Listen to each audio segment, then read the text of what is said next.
지난 한 주일 동안에도 편안하셨습니까? 이제 또 우리에게 기쁨의 안식일이 돌아왔습니다. 이제 기도하시면서 우리 예배 시작하겠습니다. 사랑의 하나님, 지난 한 주일 동안에도 저희들 주님의 은혜 가운데 잘 지낼 수 있도록 해주신 것 감사합니다. 비록 코로나19 때문에 교회에서 집회를 하지 못하지만 우리로 편안한 가운데 있게 하시고 또 아무 염려된 일 없이 지날 수 있도록 해주신 아버지의 은혜를 감사하면서 이제 안식일 예배를 시작하겠습니다. 주여, 이 자리에 함께 하시고 각 사람의 심령에 함께 하셔서 하나님께는 기쁨이요 영광이요 우리에게는 감사와 기쁨이 넘치는 그러한 예배되게 해 주시옵소서. 예수님의 이름으로 기도합니다. 아멘. 오늘은 만사형통하리라 하는 제목으로 우리 욥기 8장 5절로 7절 있는 말씀을 가지고 함께 은혜를 얻고자 합니다. 우리 욥기 8장 5절로 7절을 봉독하겠습니다. 네가 만일 하나님을 부지런히 구하며 전능하신 이에게 빌고 또 청결하고 정직하면 정녕 너를 돌아보시고 내 의로운 집으로 형통하게 하실 것이라. 내 시작은 미약하였으나 내 나중은 심히 장대하리라. 오늘 말씀드리려고 하는 내용은 욥의 친구 빌닷이 욥에게 하는 말입니다. 여러분들도 잘 아시는 대로 욥은 1장과 2장에서 모든 자녀와 재산을 다 잃고 심지어 몸에는 발바닥에서 정수리까지 악창이 났습니다. 그리하여 욥은 제 가운데 앉아서 기와 조각을 가져다가 몸을 긁고 있었습니다. 그것을 본 친구 빌닷은 이렇게 말하는 것 같았습니다. 내 자녀들은 저들의 죄로 인해 죽었으나 너는 살아있다. 만일 내가 하나님을 구하고 의롭게 살면 하나님이 혹시 너의 처지를 회복시켜 줄지도 모른다는 뜻으로 말하고 있습니다. 그런데 이 빌닷의 말은 사실 잘못된 것입니다. 왜냐하면 빌닷이 욥에게 말하기를 네가 하나님을 구하고 의롭게 살면 이라고 했는데 이 말의 뜻은 네가 그렇게 하나님도 구하지 않고 의롭게 살지 않았으니 이런 재앙을 당하지 라는 의미인데 사실 욥은 하나님께로부터 당대의 의인이라고 불린 사람이었습니다. 또한 친구 빌닷은 6절에서 말하기를 내가 청결하고 정직하면 이라고 말을 했는데 이 말씀의 뜻은 내가 청결하지도 않고 정직하지도 않았으니 이런 일을 당하는 것이다 라고 말하고 있는 것입니다. 그러나 하나님은 욥이 정직한 자라고 선언하셨습니다. 하지만 빌닷은 욥을 그 반대로 선언함으로써 인간이 잘못 판단하기 쉬움을 드러냈습니다. 이 비판자들의 냉정하고 무정한 풍자들은 욥의 인내심을 가혹하게 시험했음이 틀림없습니다. 위로하러 와서는 더욱 욥에게 상처를 주는 말만 하는 것이었습니다. 상처난 곳을 치료하는 것이 아니라 그야말로 상처에 소금 뿌리는 격이었습니다. 아무튼 빌닷은 7절에서 엘리바스가 말한 것처럼 욥이 회개한다면 번영을 회복할 것이라고 예언합니다. 그러나 두 위로자가 그런 전망을 믿었다고 보기는 어렵습니다. 틀림없이 빌닷의 말 속에는 빈정거림이 내포되어 있었을 것입니다. 만일 네가 주장하듯이 네가 그렇게도 정직한 사람이라면 너는 장래에 대하여 확신을 가질 것이다. 네가 확신을 갖지 못한다면 너는 죄책감을 갖고 있음이 틀림없다고 빌닷은 말하는 것 같습니다. 하지만 빌닷은 자기도 모르게 욥이 경험하게 될 실제적인 결과를 예언했습니다. 저는 목사이기 때문에 가정이나 사업체를 방문할 기회가 많이 있습니다. 특히 사업체인 식당이나 그로서리 또 세탁소 등 여러 영업장소를 가면 빠지지 않고 걸어놓은 성경 말씀이 바로 욥기 8장 7절의 말씀인 내 시작은 미약하였으나 내 나중은 심히 창대하리라는 말씀입니다.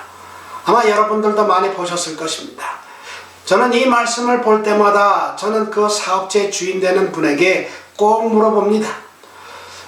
저 말씀대로 이 사업체가 심히 창대하기를 원하십니까? 하고 주인에게 물어보면 그러면 한 사람도 빠짐없이 그렇게 되기를 바란다고 대답합니다. 그러면 제가 다시 물어봅니다. 그러면 어떻게 하면 나중에 심히 창대해지는지 그 방법을 알고 계신가요? 그러면 대부분의 사람들이 말하기를 글쎄요, 열심히 하면 되겠죠 라고 대답을 합니다.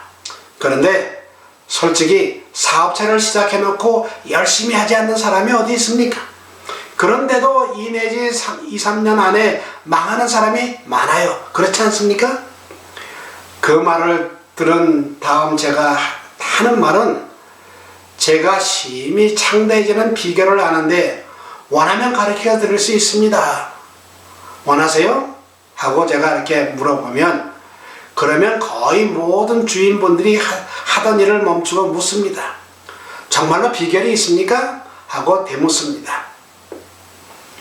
그러면 제가 말하기를 3가지가 있는데 그리 어려운 게 아닙니다 하면서 성경을 펴서 먼저 욥기 8장 7절을 읽게 한 다음에 5절과 6절을 읽게 합니다. 열심히 일하시는 것도 물론 필요하지만 첫째로는 하나님의 도우심을 부지런히 구하며 둘째로 전능하신 이에게 간절히 빌고 셋째로 모든 일에 청결하고 정직하게 하십시오. 그러면 하나님의 약속대로 형통하여 나중에는 심히 창대해질 것입니다. 라고 말씀을 드리면 거의 많은 사람들이 실망하는 모습이 보입니다. 하나님의 말씀을 믿지 않는 모습을 저에게 보이는 것입니다. 주님을 믿는 성도들이 받을 수 있는 복 중에서 생각하는 것보다 훨씬 더 큰 축복은 만사형통하는 축복입니다. 이것은 미처 생각하지 못하고 준비하지 못했음에도 불구하고 주님의 은혜 안에서 모든 일들이 은혜롭게 해결되는 축복을 의미합니다. 이러한 만사형통하는 축복을 받는 비결이 있습니까? 있으면 그것은 무엇입니까? 그것은 바로 제가 조금 전에 말씀드린 욥기 8장 5절과 6절이 바로 그 비결입니다. 5절에 내가 만일 하나님을 부지런히 구하며 전능하신 이에게 빌고 또 청결하고 정직하면 정녕 너를 돌아보시고 내 의로운 집으로 형통하게 하실 것이라. 이것은 제가 하는 말이 아니라 틀림이 없으신 하나님의 약속입니다. 주님께서 말씀하신 대로 순종하면 약속하신 만사형통한 축복을 받을 수 있습니다. 너는 하나님과 화목하고 평안하라. 그래야면 복이 내게 임하리라 하는 욥기 22장 21절의 말씀처럼 하나님은 하나님과 화목하고 평안하게 지내는 사람들에게 복이 임하게 해 주신다는 것입니다. 우리 사도행전 126쪽에 이런 말씀이 있습니다. 인간의 마음이 하나님의 마음과 친교하고 유한한 사람이 무한하신 분과 교제할 때 몸과 마음과 영혼에 미치는 영향은 실로 크다. 이와 같은 교제에서 최고의 교육을 발견할 수 있다. 이것은 우리를 개발시키기 위하여 하나님께서 쓰시는 방법이다. 너는 하나님과 화목하라 라는 그 말씀은 그분께서 인류에게 보내신 기별이다 라고 쓰여져 있습니다. 하나님을 아는 올바른 지식은 참으로 중요합니다. 성경은 가장 강한 말로 하나님을 아는 지식을 얻는 것이 중요함을 우리에게 알려주었습니다. 베드로는 하나님과 우리 주 예수를 알므로 은혜와 평강이 너희에게 더욱 많을지어다.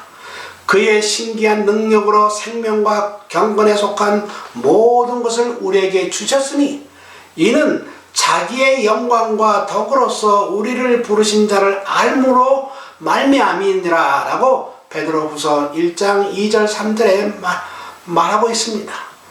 그리고 성경은 우리에게 너는 하나님과 화목하고 평안하라고 욥기 22장 21절에 명령하고 있습니다. 하나님을 아는 것이 모든 참 교육과 모든 참 봉사의 기초입니다. 그것은 유혹을 방지해주는 유일한 참 안전책이기도 합니다. 그것만이 우리를 품성에 있어서 하나님과 유사하게 만들어 줄 수 있습니다. 그것은 동료 인간들을 향상시키기 위하여 일하고 있는 모든 사람에게 필요한 지식입니다.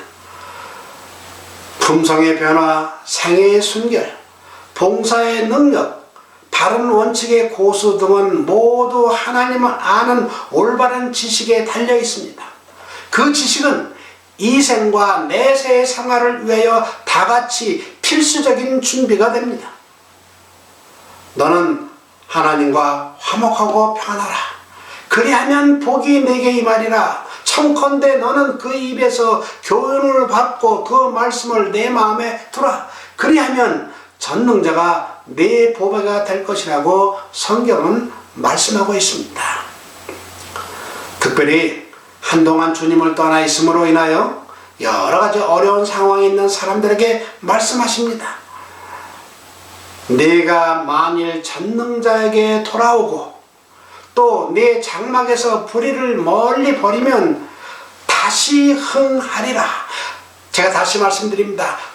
내가 만일 전능자에게 돌아가고 또 내 장막에서 불의를 멀리 버리면 다시 흥하리라. 욥기 22장 23절의 말씀입니다. 이것은 하나님을 떠나 있던 사람이 하나님께로 돌아갈 경우에 주어질 재건과 회복에 대한 약속입니다. 어떤 이들은 70인 역의 독법을 받아들여서 이 문장의 첫 부분을 만일 내가 돌아서서 여호와 앞에 내 자신을 낮추면이라고 번역하고 있습니다. 그런데 만사형통한 축복을 받는 성도에게도 시련은 임합니까? 거기에 대한 대답이 창세기 39장 1절로부터 3절에 요셉 이야기가 나오는데 그 요셉 이야기를 통하여 바로 만사형통한 축복을 받는 성도에게도 시련은 임한다는 것을 말씀하고 있습니다. 창세기 39장 1절입니다. 요셉이 이끌려 애굽에 내려가매 바로의 시대장 애굽 사람 보디발이 그를 그리로 데려간 이스마엘 사람의 손에서 그를 산이라. 여호와께서 요셉과 함께 하심으로 그가 형통한 자가 되어, 지금 뭐가 됐다고요? 그가 형통한 자가 되어 그 주인 애굽 사람의 집에 있으니 그 주인이 여호와께서 그와 함께 하심을 보며 또 여호와께서 그의 범사에 형통케 하심을 보았더라 라고 3절에 말씀하고 있습니다. 그런데 특히 3절을 보면 여호와께서 그와 함께 하심을 보며 또 여호와께서 그의 범사에 형통케 하심을 보았더라. 이 말씀은 여호와께서 요셉과 함께 하실 뿐만 아니라 그의 범사에 형통케 하셨다는 뜻이 아닙니까? 그런데도 믿음의 사람 요셉은 형제들에 의해 애굽의 노예로 팔리는 쓰라린 고통을 겪어야 했습니다. 그러나 요셉은 여호와 하나님과 동행함으로 8년간 애굽사람 보데발의 집에서 정직하고 성실하게 일하였습니다. 그 결과 하나님을 믿지 않는 주인의 눈에 보기에도 여호와께서 그의 범사에 형통케 하심을 볼 수 있을 정도로 그에게 축복이 임하였습니다. 청교도 명언사전을 보면 357쪽에 이런 말이 있습니다. 어느 누구도 외적인 자비나 비참만 보고 사랑이나 미움을 얘기할 수는 없다. 왜냐하면 모든 일은 의로운 자에게나 불의한 자에게나 또 선인에게나 악인에게나 또 깨끗한 자에게나 불결한 자에게나 다 똑같이 임하는 것이기 때문이다. 형통의 태양은 과수원의 과일나무만 비추는 것이 아니라 광야의 가시나무 위에도 내려쪼이고 고난의 눈보라는 광야나 언덕의 불모지에만 몰아치는 것이 아니고 잘 가꾸어진 정원에도 몰아치는 것이다 라고 하는 말씀이 있습니다. 성경을 보면 주님께서는 다니엘과 요셉을 영민한 감독자로 삼으셨습니다. 그들은 자신을 기쁘게 하는 대신에 하나님을 기쁘게 하기 위하여 살았습니다. 그러므로 하나님께서는 그들을 통하여 일하실 수 있으셨습니다. 다니엘의 신뢰는 우리에게 중요한 교훈을 줍니다. 다니엘은 걸음마다 하나님께로부터 교훈을 받을 수 있었습니다. 다니엘은 바벨론 나라의 총리 대신인 동시에 하늘로부터 영감의 빛을 받은 하나님의 선지자였습니다. 하나님 말씀에는 세속적 야망을 가진 정치가들은 자라나는 풀과 같고 시드는 풀의 꽃과 같다고 말씀하셨습니다. 그러나 주님께서는 당신의 사업에 있어서 지혜 있는 사람들과 각 분야의 사업에 자격을 갖춘 사람들을 갖고자 하십니다. 진리의 대원칙을 그들이 취급하는 모든 사업에 활용하는 사업가들이 필요합니다. 그리고 그들의 재능은 면밀한 연구와 훈련을 통해서 완전하게 되어야 합니다. 지혜롭고 능률적인 일꾼이 되기 위해서 그들의 기회를 활용해야 할 사람이 있다면 그들은 바로 이 세상에서 하나님의 나라를 건설하는 데 저희의 재능을 사용하고 있는 사람들입니다. 다니엘에 대하여 우리가 알고 있는 것은 그의 모든 업무 처리 상태를 엄격하게 조사해 봤지만 단 하나의 흠이나 실책도 발견되지 않았다는 점입니다. 그런 모든 사업가들이 어떤 사람이 되어야 할지를 보여주는 하나의 표본이 되었습니다. 그의 역사는 두뇌, 뼈, 근육, 마음 그리고 생명을 하나님의 사업에 바치는 사람이 어떤 일을 이룰 수 있는지를 보여주고 있습니다. 교회정원 5권 321쪽에 이런 말씀이 있습니다. 요셉의 파란만장한 상에는 우연한 것이 아니었다. 그것은 하나님의 섭리대로 된 것이었다. 그러나 어떻게 그가 확고한 품성과 정직과 지혜의 기록을 그처럼 남길 수 있었을까? 그것은 그의 초기에 있어서의 주의 깊은 훈련의 결과였다. 그는 일시적 기분보다는 의무를 염두에 두었다. 그 소년의 순결과 단순한 신뢰는 그 사람의 행위에서 열매를 맺었다. 가장 빛나는 재능도 이용되지 않으면 아무런 가치가 없다. 부지런한 습관과 품성의 힘은 개발에 의하여 얻어져야 한다. 고상한 도덕적 품성과 훌륭한 정신적 특성은 우연의 결과가 아니다. 하나님께서는 기회들을 주시며 성공은 그 기회들을 이용하는 데 달려있다. 하나님의 섭리가 열릴 때 신속히 분별하고 열렬하게 포착해야 한다 하는 말씀이 있습니다. 그러므로 젊은이들이요, 그대들이 강하게 되기를 바라고 그대들이 요셉이나 다니엘의 정직과 지혜를 소유하기를 원한다면 성경을 연구하십시오.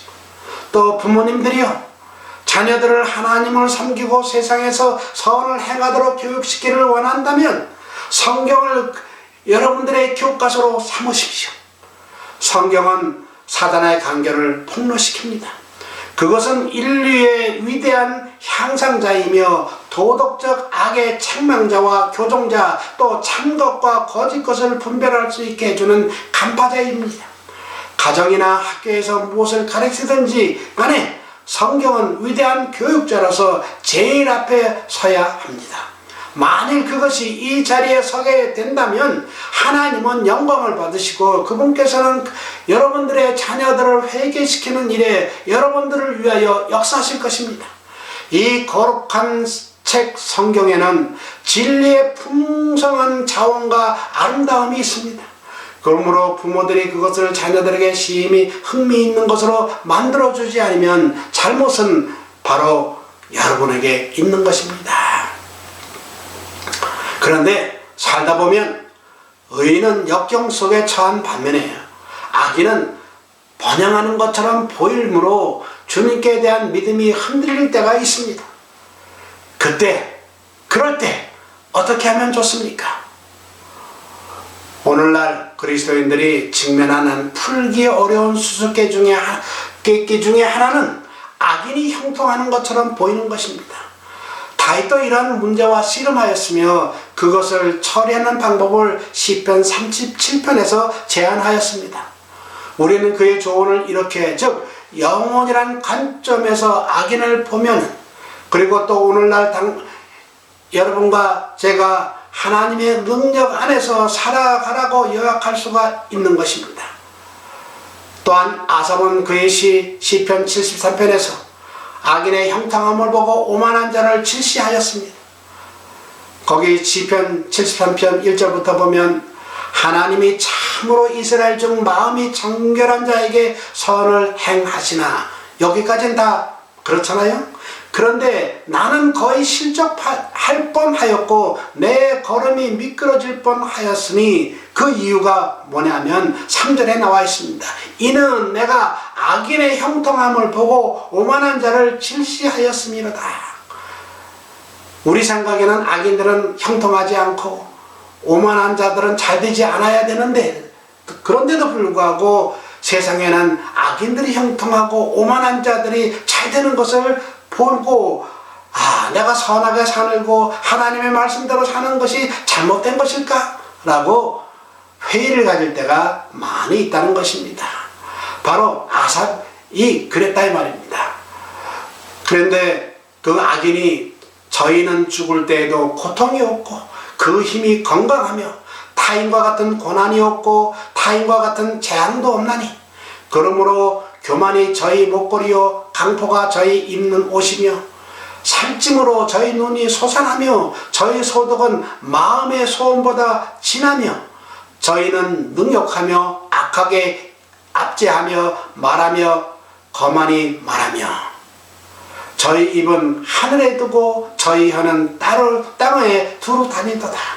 그러므로 그 백성이 이리로 돌아와서 잔에 가득한 물을 다 마시며 말하기를 하나님이 어찌하랴 지극히 높은 자에게 지식이 있으랴 하도다. 볼지어다 이들은 악인이라 항상 평안하고 재물은 더하도다.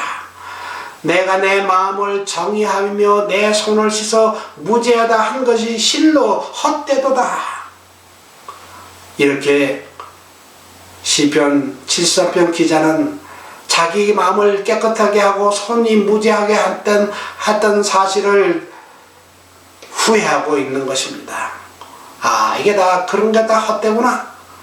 그런데 사실은 헛된 것이 아닙니다. 그렇지만 이 시편 기자는 16절과 17절에서 그 이유를 깨달았습니다. 16절에 내가 어찌면 이를 할까 하여 생각한즉 내게 심히 곤란하더니 하나님의 성소에 들어갈 때야 저희 결국을 내가 깨달았나이다. 즉 모든 것을 지나고 심판을 받을 때 보니 저희들은 결국은 멸망으로 간다 하는 그것을 그제서야 깨달았다는 것입니다. 이 시편 73편은 이 상에서 의인이 핍박당하고 악인이 번영하는 것을 명백하게 관찰한 사람의 마음속에 존재하는 갈등을 잘 묘사하고 있었습니다. 시편 73편은 현재의 우리의 생활을 넘어 인생이 하나님의 면전에서 자신의 궁극적인 만족과 궁극적인 해결을 찾을 것이라고 생각하는 초소인 영광의 영원함 속으로 우리를 데리고 갑니다. 이 시편 기자는 그의 권고함으로 인하여 오늘날 많은 사람들처럼 하나님을 담념하라고 했습니다. 문제에 대한 그의 분석과 문제를 풀기 위한 그의 노력은 그가 성소에 들어갈 때까지 결실이 없었고 대답이 없었습니다. 그러나 마침내 성소에서 그는 만족한 해답을 발견했습니다. 본 시편은 악한 자의 파멸과 의인의 구원에 대한 철저한 확신의 표현으로 끝맺었는데, 이 시편 73편에서 시인은 우리의 영혼을 곤란하게 하는 질문들에 대한 대답을 얻기 위하여 기대할 수 있는 장소로서 거룩한 예배에 진지하게 참여할 것을 다양하게 탐험하고 있습니다. 욥기와 같이 본 시편 73편은 정직하게 의심하는 사람을 향하여 인내의 교훈을 가르칩니다. 시편 기자는 하나님의 의를 믿지만 인생의 필요에 대한 의의 적용을 이해할 수 없었습니다. 하지만 그는 나중에 정직하게 문제에 대한 해답을 찾았고 그는 승리하는 믿음의 성각자로 일어섰습니다. 그러므로 사랑하는 성도 여러분, 때로 악인들이 잘되고 형통하는 것처럼 보일지라도 실망하지 마십시오. 그들에 대한 심판은 확실합니다. 영원이란 세월에 비추어 본다면 잠시 동안 의인이 고난을 당하며 악인이 번성하는 것이 무슨 큰 문제가 될 것입니까? 하나님께서는 모든 사건을 공정하게 해결하실 것입니다. 그렇기 때문에 다윗은 행악자를 인하여 불평하지 말며 불의를 행하는 자를 투기하지 말라고 권고하고 있습니다. 뿐만 아니라 하나님의 말씀은 분명합니다. 우리 잠언 4장 18절 19절의 말씀입니다. 의인의 길은 돋는 햇볕 같아서 점점 빛나서 원만한 광명에 이르거니와 악인의 길은 어둠 같아서 그가 거쳐 넘어져도 그것이 무엇인지 깨닫지 못하느니라고 하셨습니다. 사랑하시는 성도 여러분, 꼭 여러분들은 이 말씀을 믿으셔서 믿음에 승리하는 여러분 모두가 되시기를 주님의 이름으로 간절히 축원합니다. 기도하겠습니다.